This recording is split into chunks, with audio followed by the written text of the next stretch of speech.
Вчера вечер во просториите на Велешката болница како последица од коронавирусот почина пациентка од Велес на 48 години.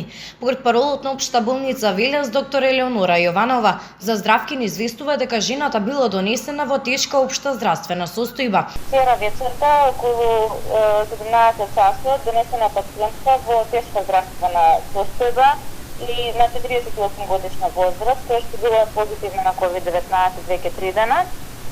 И покрај сите мерки кои што се превземени за реанимација, кај истата настапи екзитус околу 20 часот.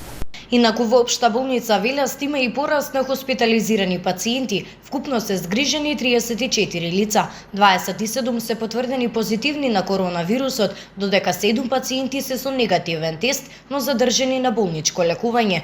На кислородна подршка се 9 пациенти. На одделот за инфекционни болести се специализирани се 29 пациенти, а на интернето оделение се 5 пациенти. Здравствените власти порачуваат до сите граѓани почитување на мерките за заштита од коронавирусот, подсетуваат за носење маска, држење физичко растојание од 2 метра и честа дезинфекција на рацете.